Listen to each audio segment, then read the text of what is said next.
Agro Record News. Oferecimento.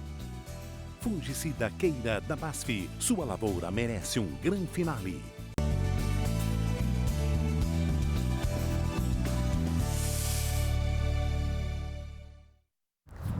Oi, muito bom dia para você. O Agro Record News está no ar.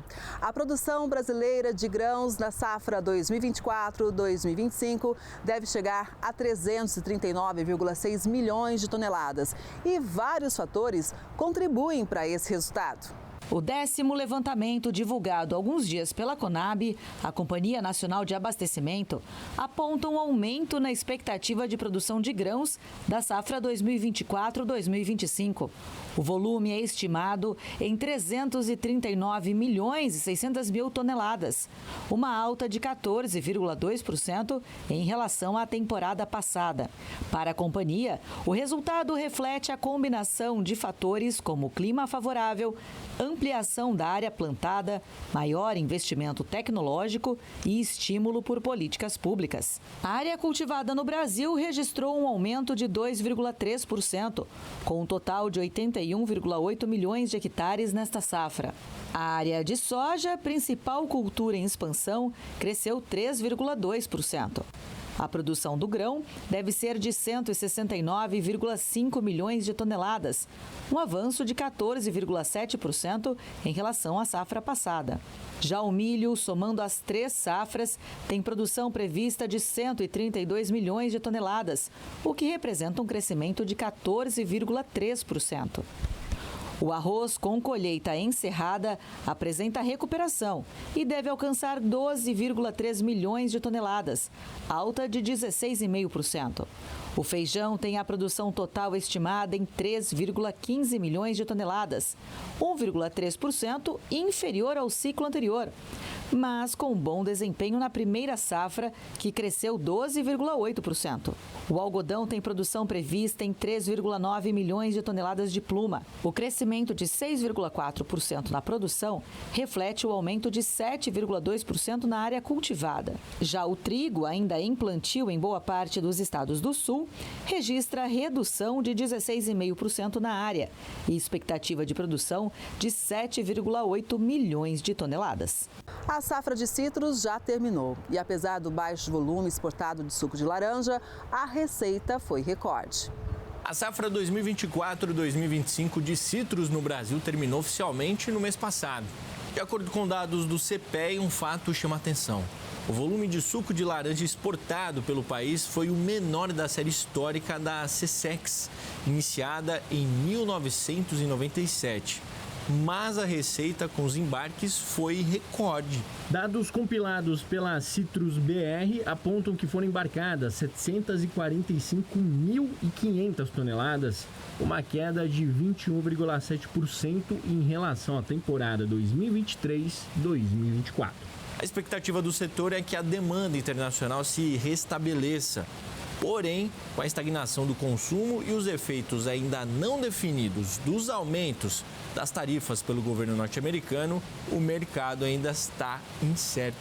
Até o momento, pesquisadores do CPEA afirmam que o impacto da elevação de 10% nas tarifas, implementada em abril, foi minimizado pela oferta restrita do Brasil, que sustentou os embarques. Nesta safra, o acúmulo de divisas oriundas das exportações foi extremamente favorável, o que permitiu ao setor uma capitalização importante frente aos desafios futuros. Na comparação com a safra anterior, a receita com as exportações foi recorde.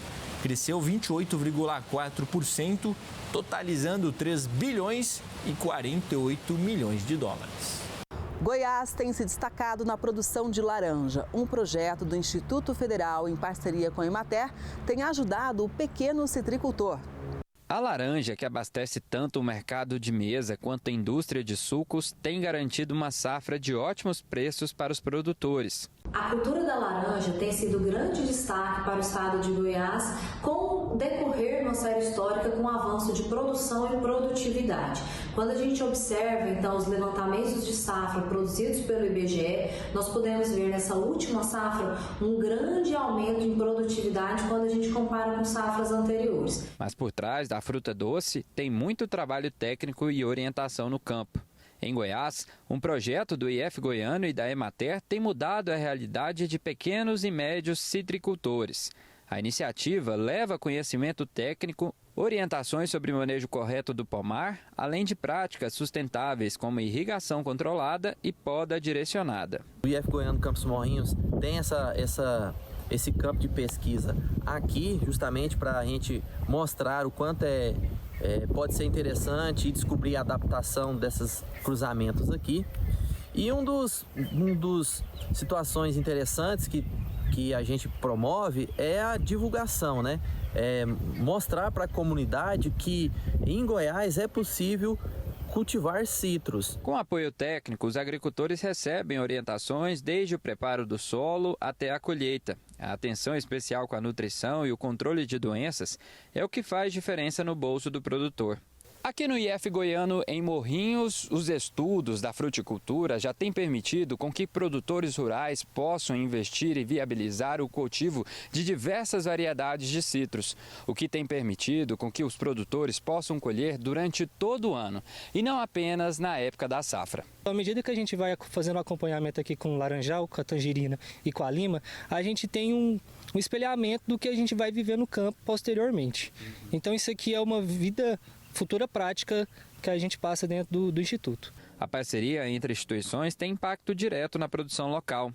Em um cenário de alta nos preços e demanda aquecida, os agricultores que adotaram as práticas recomendadas conseguiram aproveitar melhor a safra. No ano passado, o preço da caixa de laranja ultrapassou R$ 100 no mercado de mesa. E mesmo as frutas de menor qualidade encontraram destino nas indústrias de suco, que enfrentam estoques reduzidos em todo o país.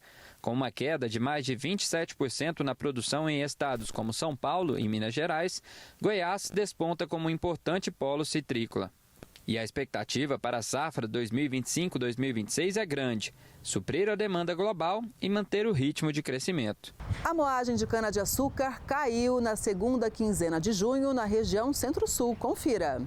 Na segunda quinzena de junho, as unidades produtoras da região Centro-Sul processaram 12,86% abaixo do volume da safra 2024-2025. No total foram 42.710.000 toneladas, ante a 49,1 milhões na temporada passada. No acumulado da safra 2025-2026, até 1º de julho, a moagem atingiu 206,2 milhões de toneladas, ante 239,95 milhões de toneladas registradas no mesmo período no ciclo anterior, uma retração de 14,06%. A produção de açúcar nos primeiros 15 dias de junho totalizou 2,84 milhões de toneladas, uma queda de 12,98% na comparação com a quantidade registrada em igual período na safra 2024-2025. No acumulado desde o início da safra até 1º de julho, a queda foi de menos 14,25%.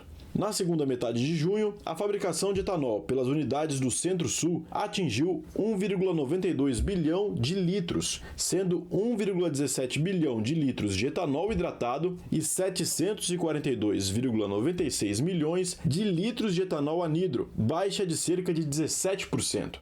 As vendas de etanol caíram 40% e atingiram o menor volume da safra. O volume de etanol hidratado comercializado na primeira semana de julho, no estado de São Paulo, foi o menor da safra 2025-2026, que começou em 1º de abril. Foram quase 20 milhões de litros a menos comparado ao período anterior, uma redução de pouco mais de 40%. Conforme a explicação dos pesquisadores do CPEA, os compradores de etanol estiveram afastados do mercado paulista. As usinas, por sua vez, seguiram firmes nos valores pedidos por conta dos estoques reduzidos no atual momento. Já os preços oscilaram um pouco, conforme levantamento do CPEA. De 30 de junho a 4 de julho, o etanol hidratado teve uma pequena queda de 0,17% frente ao período anterior. O etanol anidro registrou um ligeiro avanço de 0,11%. Já o açúcar cristal vem operando com preço médio de R$ 116 a saca de 50 quilos no mercado de São Paulo neste início de julho. A informação é do CPEA. Segundo pesquisas, representantes das usinas se mostram mais firmes em relação aos valores. Mesmo com sinais de baixa, entre eles, as previsões de excedente mundial de açúcar para a atual e próximas safras, as recentes quedas do cristal no mercado doméstico, acenderam um sinal de alerta quanto ao custo de produção. Somente em junho, o indicador CPEA acumulou expressivo recuo de 12,71%. Apesar da suspensão da importação por alguns países nos meses de maio e junho, as exportações brasileiras de carne de frango fecharam o semestre em alta. Considerando todos os produtos, entre in natura e processados, as exportações brasileiras de carne de frango tiveram uma alta de 0,5% nos primeiros 6 meses de 2025, em comparação ao mesmo período do ano passado.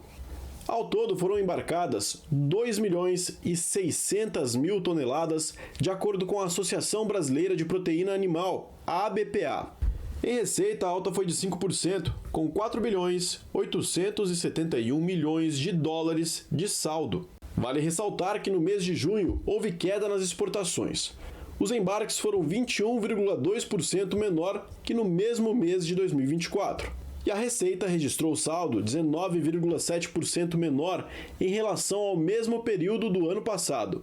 Isso porque o Brasil registrou o primeiro e único caso de gripe aviária em granja comercial no país. Dos 151 mercados que a gente tem regularmente vendendo, mais de 125 ficaram abertos ou com pequenas suspensões, o que possibilitaram fazer 343 mil toneladas esse mês. No ranking dos principais destinos das exportações brasileiras no primeiro semestre, Emirados Árabes Unidos aparecem em primeiro, seguido pela China e Arábia Saudita. O Paraná embarcou 1.039.000 toneladas e é o principal estado exportador. Essa resiliência, esse poder de dedicação ao cuidado dos nossos rebanhos leva uma mensagem para o mundo para que ele pode contar com o Brasil. Especialmente agora, no segundo semestre do ano, quando a gente sempre tem um crescimento da demanda do produto brasileiro, estamos mostrando para o mundo que estamos aptos e preparados para colaborar com a segurança alimentar. E a África do Sul e Singapura retiraram as restrições sobre a carne de frango brasileira. A compra dos produtos brasileiros por esses países também foi suspensa depois do registro de um caso de influenza aviária em granja comercial no Rio Grande do Sul. Juntos, África do Sul e Singapura importaram quase 470.000 toneladas de carne de frango do Brasil em 2024. A África do Sul foi o quinto maior importador no ano passado. Segundo o levantamento do Ministério da Agricultura e Pecuária, desde o final do prazo do vazio sanitário em junho, 25 países já retiraram as restrições para a exportação da carne de frango. 10 ainda mantêm a suspensão total. Com a suspensão restrita ao estado do Rio Grande do Sul, são 17 países. 2 países têm a suspensão limitada ao município de Montenegro, onde o caso foi registrado. O Japão mantém a suspensão para os municípios de Montenegro, no Rio Grande do Sul, Campinápolis, em Mato Grosso e Santo Antônio da Barra, em Goiás. 6 países mantêm a restrição somente à zona onde o caso foi registrado, no Rio Grande do Sul. E agora, em julho, os preços da carne de frango começaram em queda. Ainda é um reflexo do cenário da gripe aviária. Os valores mais baixos foram registrados em todas as regiões acompanhadas pelo CPEA. Pesquisas indicam que a pressão vem da oferta acima da demanda, reflexo das restrições às exportações brasileiras impostas por alguns países, depois da confirmação de um caso de gripe aviária em granja comercial registrado no Rio Grande do Sul em maio. Pesquisadores ressaltam que, apesar de alguns parceiros retomarem as compras gradualmente, o mercado doméstico ainda não conseguiu um equilíbrio entre oferta e procura. As exportações brasileiras de ovos cresceram 192% no primeiro semestre. Entre janeiro e junho deste ano, o Brasil embarcou 24.900 toneladas de ovos, incluindo produtos in natura e processados, um volume recorde, 192% a mais que o mesmo período de 2024. A receita obtida com as vendas também foi recorde, de 57 milhões e 800 mil dólares nos 6 primeiros meses de 2025, montante 216% superior ao obtido em igual intervalo do ano passado. Só em junho foram embarcadas 6.500 toneladas, número 308% maior que o mesmo mês de 2024. Em receita, a alta foi de quase 289%. Os Estados Unidos são o principal destino, seguido de México e Japão. Levantamentos do CPEA apontam que no mercado interno, os preços dos ovos vêm caindo na maioria das regiões acompanhadas pelo Centro de Pesquisas. O período de férias escolares faz com que parte da produção seja direcionada ao mercado doméstico, pressionando mais os valores. E a receita com a exportação de carne suína cresceu 45% em junho e alcançou um recorde histórico. As exportações brasileiras de carne suína, considerando produtos in natura e processados, totalizaram 137 mil toneladas em junho. A informação é da Associação Brasileira de Proteína Animal. Os maiores compradores foram Filipinas, China, Japão, Chile e Singapura. O volume comercializado foi 28% maior que o embarcado no mesmo período do ano passado. A receita teve alta ainda mais expressiva. Foram registrados 341 milhões de dólares no mês passado, saldo 45% superior ao alcançado em junho de 2024. É o maior já registrado na história do setor. E não é diferente do desempenho de janeiro a junho. O semestre foi muito positivo, com uma venda de 722 mil toneladas, crescimento de 17%, e uma receita cambial de 1 bilhão 723 milhões de dólares, 32% quando acumulado no comparado com o primeiro semestre de 2024. E mostra que as nossas previsões agora devem ser reforçadas e ter um desempenho ainda mais positivo, já que historicamente no segundo semestre a suinocultura consegue aumentar as suas vendas para o mundo. O assunto agora é feijão. As exportações do grão cresceram no primeiro semestre. O aumento foi de quase 90%. A colheita de feijão está avançando em importantes regiões produtoras. Enquanto isso, o setor registra aumento nos embarques de feijão nos primeiros 6 meses de 2025. Segundo dados da SECEX, as exportações brasileiras somaram 137 mil toneladas de janeiro a junho, um aumento de 89% em comparação ao mesmo período do ano passado. Já as importações caíram 46%, com a soma chegando a 4.900 toneladas. No mercado doméstico, levantamentos do CPEA mostram que os valores de alguns tipos de feijão seguem em queda. Para os pesquisadores do centro, a desvalorização são reflexo da maior oferta e da demanda fraca. Já os produtores de grãos de maior qualidade optaram por armazenar os lotes à espera da reação dos valores. Aqui no mercado interno, a maior oferta de tomate tem derrubado o preço no atacado. Os preços do tomate salada caíram na última semana, segundo o levantamento do CPEA. No atacado de São Paulo, a média foi de R$ 102,00 a caixa, uma queda de 17,4% em relação ao período anterior. No Rio de Janeiro, Campinas e Belo Horizonte, os recursos variaram entre 25,8% e 11,5%, com a caixa valendo R$ 105,00, R$ 108,00 e R$ 102,00, respectivamente. Para os pesquisadores, a redução nos preços é provocada pelo aumento da oferta.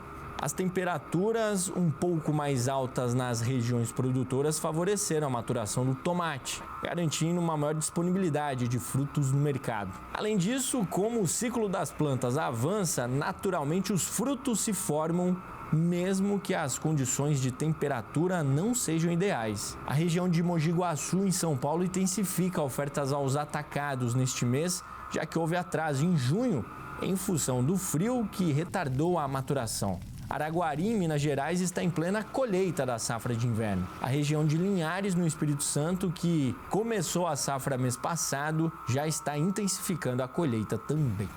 O vazio sanitário da soja em Minas Gerais já começou. A medida necessária para interromper o ciclo da ferrugem asiática.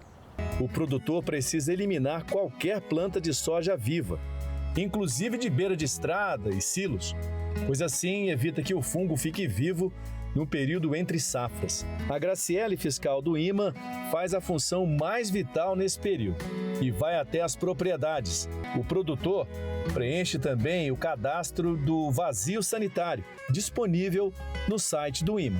O cadastro é composto de informações de dados de área da propriedade, bem como a variedade de plantio e a quantidade em hectares plantado. essa aí a estimativa de colheita dessa soja, quanto que ele vai colher daquela área.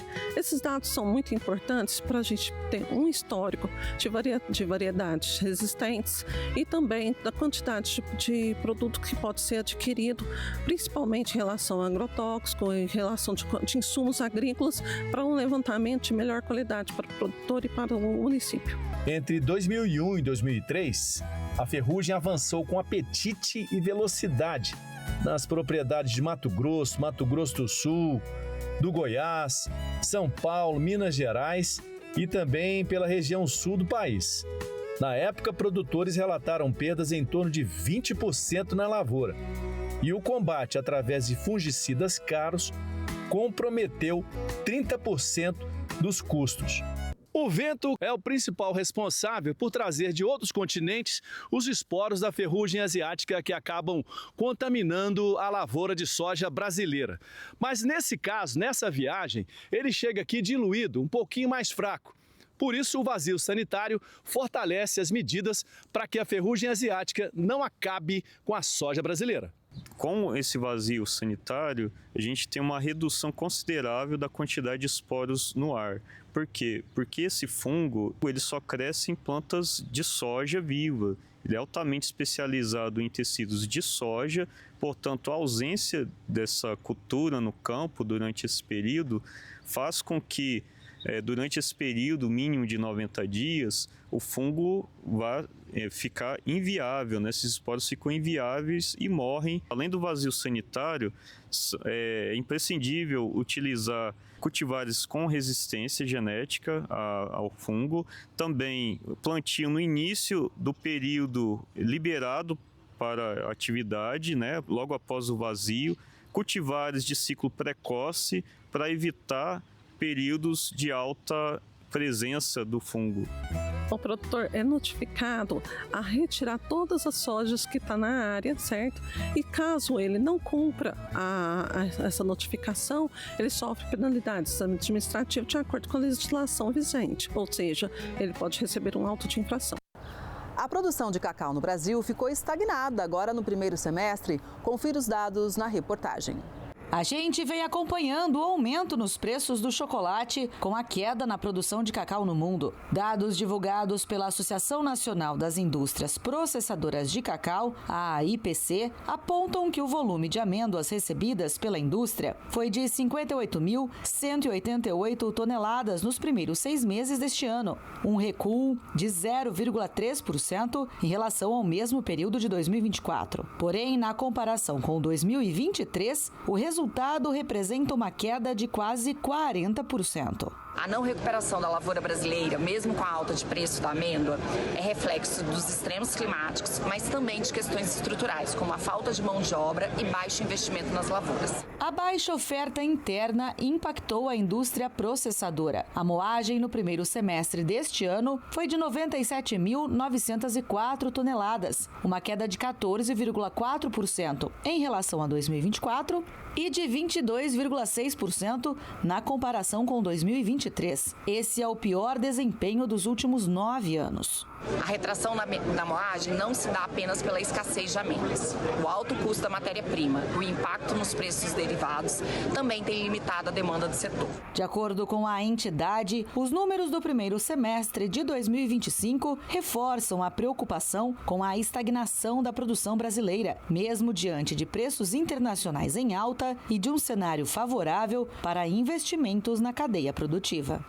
Nesta semana, o governo federal se reuniu com representantes de vários setores do agronegócio brasileiro com o objetivo de criar estratégias para tentar reverter a cobrança da tarifa de 50% sobre as exportações brasileiras para os Estados Unidos. Eu conversei com exclusividade com o Guilherme Coelho, que é presidente da Abra Frutas. Nós estamos aqui desorientados e a desarrumação é enorme no setor de fruticultura. Porém, nós vamos nos dedicar ao problema que está pertinho de nós e o tempo está contra nós, que é justamente a safra da manga.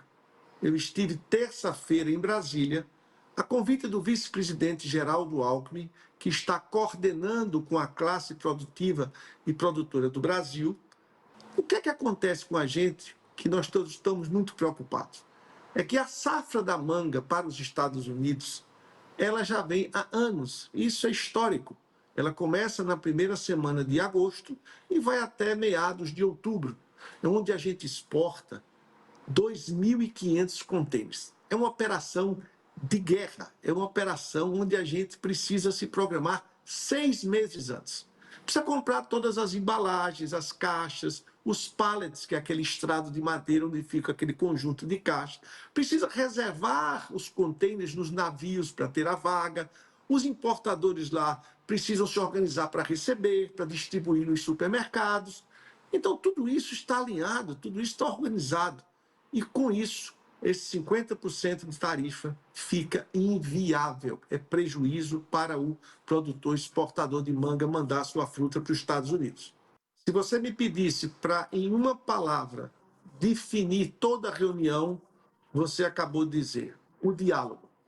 O governo, com a parte, vai trabalhar diretamente, tá certo? Com a parte diplomática, com a diplomacia americana, isso é coisa do governo, e nós, que fazemos o setor produtivo, vamos começar cada vez mais a conversar com os nossos importadores, porque tem casos que a gente tem que saber que o prejuízo não só é nosso, é também lá nos Estados Unidos. Essa questão da manga, nós estamos aqui em pânico, porque não tem condição de você pegar 2.500 contêineres e jogar dentro da Europa. Se você fizer isso, primeiro a Europa não quer, porque ela já tem os fornecedores dela, você acaba com o mercado. Se você pegar essa manga e jogar no mercado interno, desaba. E nosso medo é que a manga fique no campo, fique no pé, e que comece a haver demissões, empresas estruturadas comecem a ter prejuízo, desarrumar financeiramente. Então a gente precisa, nesse momento, do bom senso. A gente precisa da flexibilização, a gente precisa ouvir, da ponderação, a gente precisa de usar tudo isso. E eu estou levantando uma tese, eu estou levantando uma ideia para que o governo brasileiro, quando for negociar, diga: olha, alimento está fora, alimento não pode taxar. Minha gente, nós vivemos um mundo onde tem uma insegurança alimentar. Nós vivemos um mundo onde amanhã milhares de pessoas, milhares, nos Estados Unidos, no Brasil, na África, em todo lugar, vão ter o café da manhã e não sabem o que vão comer ao meio-dia. Então isso não é justo, isso não é humano, isso não tem a ver com a política, que o político precisa ter espírito público, é pensar nas pessoas. Eu acredito que o governo está no bom time, agiu rápido. Dr. Geraldo Alckmin é um homem que foi 4 vezes governador de São Paulo, é ponderado, é uma pessoa tranquila. O ministro Fávaro tem sido 1000% com a gente. Então a gente está na torcida para que daqui até o dia 31 a gente tenha uma notícia boa e que a gente consiga tirar esses alimentos dessas taxas, que isso devia ser proibido. Eu vi uma reunião de alto nível. Pessoas que representam os setores, que têm informações, que estão há muitos anos trabalhando, onde elas expressaram ao governo, onde o governo colocou seus ouvidos para ouvir a dor de cada setor. Então, eu penso que houve uma maturidade muito grande do governo, maturidade dos representantes do agronegócio. E isso tem uma tendência enorme de a gente conseguir se sair bem. Eu confio na negociação do governo, dos negociadores, eu confio que isso vai dar um efeito positivo. Eu estou otimista que nós vamos ter uma notícia boa para que isso aí seja uma coisa que foi um susto e vai passar, para que a gente possa continuar produzindo no setor do agro. Nós, os Estados Unidos, o mundo, que o nosso papel importante é colocar comida na mesa das pessoas. Isso é o que nós queremos, comida farta, acessível e para todo mundo. Um criador de cabras no Agreste de Pernambuco decidiu investir numa raça importada da Espanha e os animais se adaptaram bem. O gesto de mostrar a língua é chamado de reflexo de Fleming. É a forma de dizer que identificou fêmeas e quer acasalar. Esse é o bode reprodutor que sozinho cobre as 40 cabras aqui da fazenda de Seu Arlindo, uma propriedade com 24 hectares de extensão aqui na zona rural de Gravatá, uma região do agreste pernambucano com um clima bastante agradável. É aqui que mantém sua criação de caprinos de leite da raça Muciana Granadina, uma modalidade de criação que ele escolheu porque gosta. É uma questão de espaço e de gosto. Sabe? A minha propriedade é uma propriedade média e também porque eu gosto mais da cabra leiteira. Já criei animal de corte aqui há alguns anos, já criei boé, já criei ângulo nubiano, mas essas cabrinhas de leite me encantam, conquistou meu coração. Há mais de 50 anos, ele investe na caprinocultura, 40 deles com uma raça específica, a Sunny. Mas devido a alguns fatores, ele se mostrou muito satisfeito com a nova raça que escolheu. Basicamente, eu passei a criar a Muciana porque é um animal que dá muito menos mão de obra. Então, a raça que eu criava anteriormente, eu criava confinada, então elas só comiam se eu botasse a comida aqui no coxo para elas. Essa raça não, elas são criadas a pasto. Então diminui sensivelmente a utilização de mão de obra. De origem espanhola, a raça Muciana Granadina chegou ao Brasil há várias décadas e adaptou-se bem ao clima do Nordeste. E por incrível que pareça, os animais dessa raça preferem o pasto seco, ganham mais peso e contrariam a lógica. Além disso, os animais dessa raça apresentam rusticidade, baixo custo de produção, melhor sanidade e alta qualidade no leite. Há 2 anos, Seu Arlindo introduziu a raça aqui na fazenda. Hoje, já são mais de 40 animais. A produção de leite não é alta. A média por dia por animal é de 2,5 litros, mas a qualidade compensa a quantidade. Nós temos 2 tipos de caseína, né, de proteína do leite, a alfa-caseína 1 e a alfa-caseína 2. A alfa-caseína 1, ela está muito ligada a essa inflamação intestinal, a essa intolerância alimentar. E o leite da vaca, ele possui uma maior quantidade da alfa-caseína 1, em detrimento à alfa-caseína 2. O leite da cabra, via de regra, todas as cabras, praticamente é composto por alfa-caseína 2. É um leite mais aceitável, é um leite melhor digerido, que tem um índice de alergias alimentares muito menor do que o leite da vaca. Fáceis de criar, essas cabras vivem soltas no pasto e passam o dia inteiro se alimentando ao ar livre. Na volta para o curral ao final do dia, um pouco de ração balanceada as aguarda. As baias de madeira dividem os animais por categoria. As fêmeas lactantes, as que ainda são virgens, outras que estão no cio, o bode reprodutor e os cabritos que, ao serem soltos em um ato instintivo, sabem quem é a mãe e seguem para se alimentar. O bem-estar animal aqui é facilmente identificado na limpeza do curral.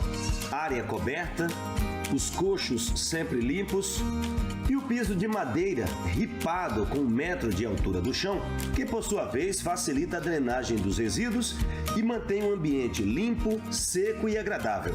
Assim, as cabras mantêm a saúde em dia e uma produção de leite cada vez melhor. Um agricultor familiar produz mais de 200 quilos de alimentos por semana numa área dentro da cidade que fica em Mato Grosso. Pode até parecer improvável, mas uma grande produção agrícola está localizada no coração de um bairro industrial. Nos fundos de uma madeireira surgiu uma verdadeira horta urbana que abastece mercados e distribuidoras de Sinop e região. O cultivo começou há alguns anos, quando Wilson recebeu uma proposta impossível de recusar. Eu trabalhei 40 anos em madeireira, né? Aí o meu patrão arrendou a madeireira e pediu se eu queria tomar conta da área aqui, manter a área limpa para não criar mato, né? Aí eu comecei, Geralmente nós produzimos bastante quiabo, pepino caipira, né? Hoje a área de plantio é ampla e diversificada. Entre os alimentos cultivados estão quiabo, pimentão, berinjela, maxixe, pepino e mandioca. Toda semana são colhidos mais de 200 quilos de alimentos frescos, que já abastecem até mesmo outros municípios. Para dar conta de tudo, Wilson conta com uma pequena equipe, mas essa força de trabalho não é simples. O produtor relata que a contratação de mão de obra para as atividades no campo tem se tornado uma tarefa bastante desafiadora. Que hoje em dia você pega um jovem para trabalhar no sol quente, geralmente é pessoas mais de uma idade, né? Que são acostumados, já vieram de serviço, né? Foi diante dessa dificuldade que Wesley Tenuti, o filho mais velho, decidiu mudar de vida, deixando a correria urbana para apoiar o pai e mergulhar na rotina da agricultura. Eu sou formado em Direito e trabalhei no comércio local por um bom tempo, mas de um tempo para cá meu pai precisava de uma ajuda aqui na horta, né, de uma mão, na questão da produção, entrega, né, nas questões de gerencial também, então eu vim para dar esse suporte para ele e acabei gostando bastante, tanto da parte de gerencial quanto da parte da produção mesmo aqui a campo. A produção agrícola da família se tornou a principal fonte de renda e conta com o apoio técnico de empresas como a Empaer e o Senar, instituições voltadas para o fortalecimento da agricultura familiar. Nesta semana, a propriedade recebeu a visita de merendeiras da Rede Municipal de Ensino de Sinop, que foram conhecer de perto a origem dos alimentos usados na preparação das refeições escolares. É uma rede, o nutricionista prepara o cardápio, os produtores produzem, selecionam, tem todo um cuidado e as merendeiras preparam e servem às crianças. Para a merendeira Lauriana, o momento de aproximação das trabalhadoras com os agricultores traz melhorias na rotina corrida de preparação da comida das crianças. A gente sempre vinha e ficava só dentro da sala, né? E hoje a gente saiu. Eu amei. A gente vai saber como foi o trabalho, né? De chegar até ali, onde que a gente pega para fazer para as crianças. Presta atenção nesse dado. Um estudo revela que em Mato Grosso, o estado maior produtor de grãos do país, só 18% das áreas de cultivo contam com a cobertura da internet móvel. E na região norte, a situação é ainda pior. Mesmo sendo o maior produtor de grãos do Brasil, o estado de Mato Grosso ainda esbarra em um problema que envolve algo que já faz parte da rotina de toda a população: a conectividade. Um estudo recente realizado pela Universidade Federal de Viçosa, em parceria com a Conectar Agro, mostra que apenas 33,1% das áreas brasileiras de cultivo de soja possuem cobertura de internet móvel, ou seja, 4 ou 5G. Em Mato Grosso, esse percentual cai para 18%. O relatório mostra que os maiores índices de conectividade móvel nas lavouras de soja estão relacionadas às regiões Sul e Sudeste. São Paulo aparece com 68,8% e o Paraná desponta com 72%. Por outro lado, a região norte e os estados que compõem o Mato Piba, a cobertura de internet móvel, em muitos casos, fica abaixo dos 15% da área. Nesta propriedade, localizada nos arredores de Itaúba, no norte de Mato Grosso, onde a produção se divide entre soja e milho, existe apenas o sistema Wi-Fi na sede da fazenda. O sinal é distribuído por uma torre e atinge os alojamentos e barracões. Mas nem sempre foi assim. Em outra propriedade, o mesmo produtor já teve a experiência de possuir um sinal de internet móvel, o que facilita o dia a dia dos trabalhadores. Em qualquer lugar que nós estivéssemos lá dentro da área, a gente tinha comunicação, desde resolver um problema de uma peça, de um suporte, de um equipamento, alguma coisa, né? Como também o dia a dia, né? Lá nós tínhamos essa facilidade, coisa que hoje, que nem aqui na nossa atual realidade, nós já não temos, porque nós ficamos dependendo de um lugar fixo, como uma sede, né? Ali para nós ter essa comunicação. Então, se às vezes a gente está no campo, tem alguma coisa para resolver, nós temos que retornar até a sede, né? Para o agricultor, a internet móvel permite que a comunicação seja mais efetiva durante os processos diários, o que, consequentemente, traz melhorias para a produção. Hoje, cada vez os equipamentos são mais tecnológicos, né?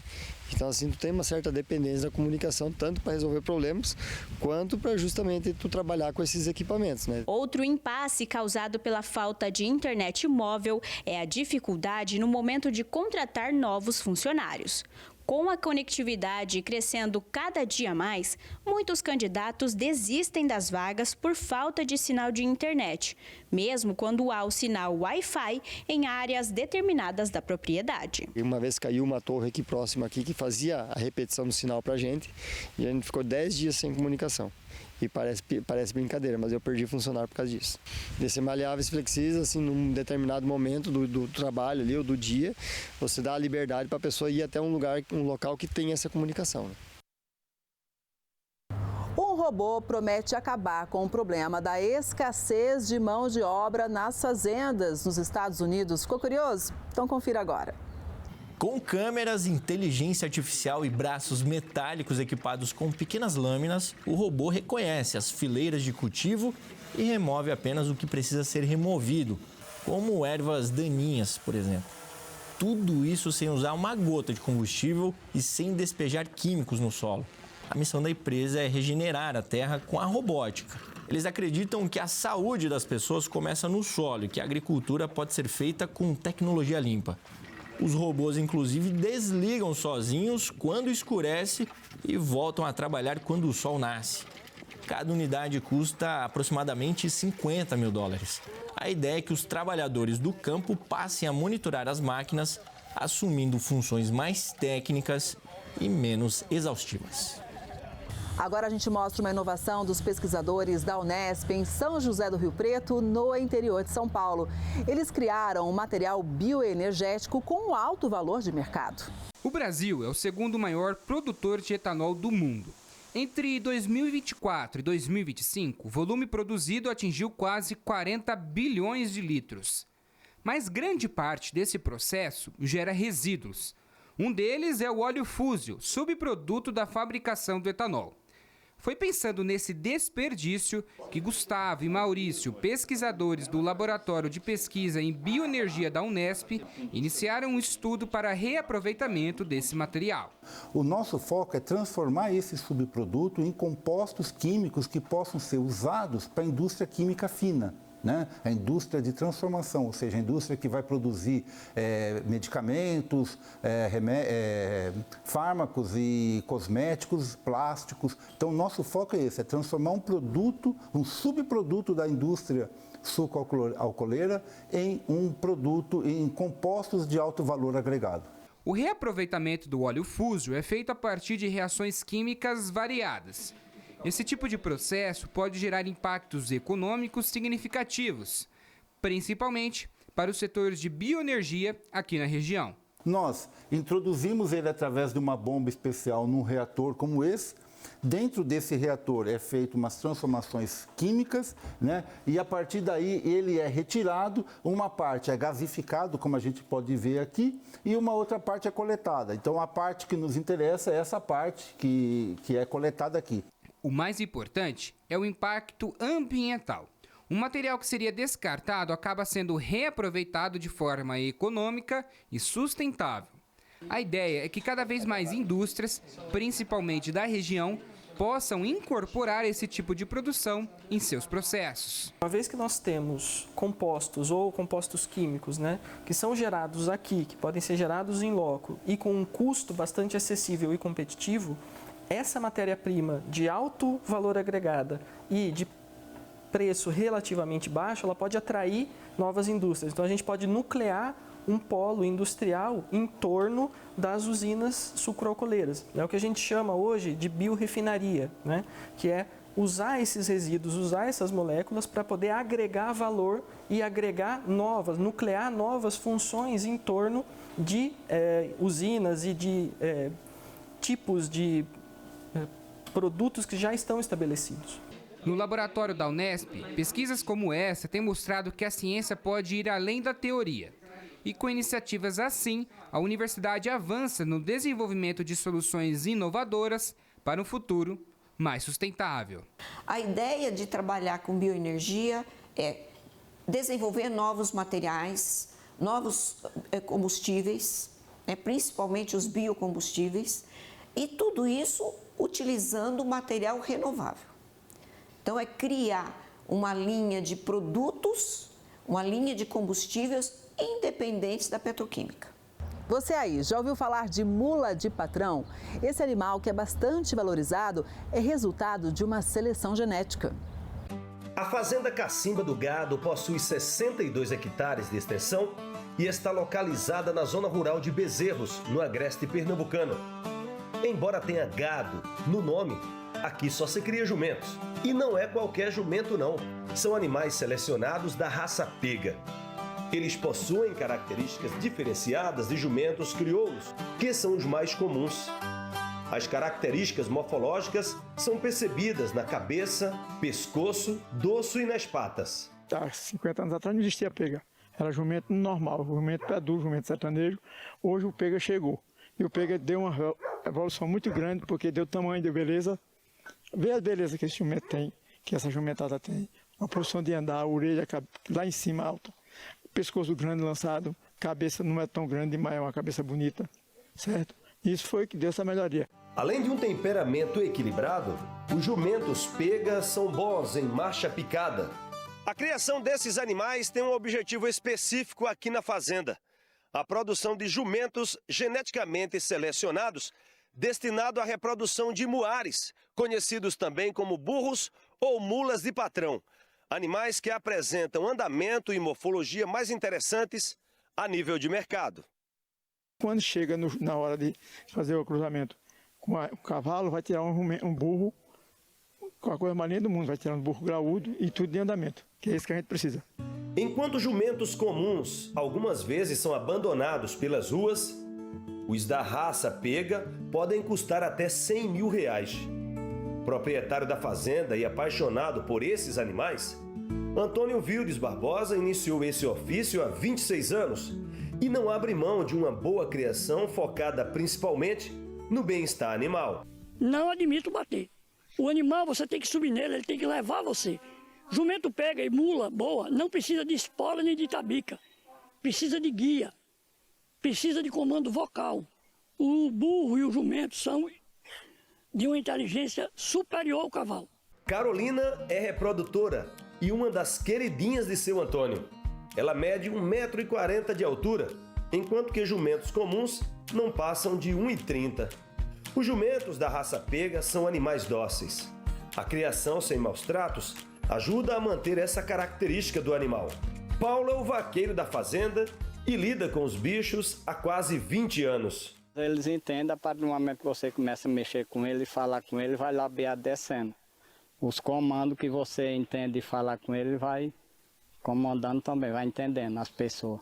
É um animal muito doce, muito fácil de mexer, não dá coice, não morde. É um animal bom de andamento, excelente, anda menino, mulher, tudo. Por exemplo, dos comandos que você, de fato, geralmente faz no dia a dia, quando você quer alguma coisa e ele corresponde. Qual seria, por exemplo? Ponto, o espoleto mesmo, jumento muito mais. O espoleto, eu chamo ele vem para perto dele, eu dou cheiro nele, me agarro com ele, aliso ele, passo a mão nele, por todo canto. Converso com ele e depois libero ele. Esses jumentos são originários dos continentes asiático e africano.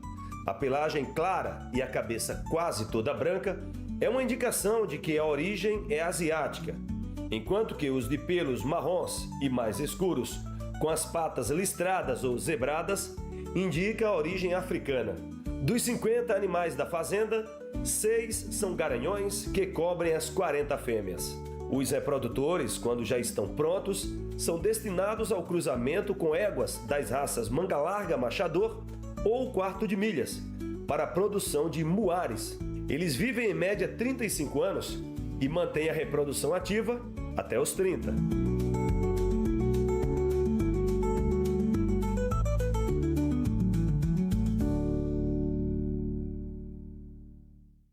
Essa edição do Agro Record News vai ficando por aqui. Muito obrigada pela sua audiência. A gente se vê no próximo programa. Até lá!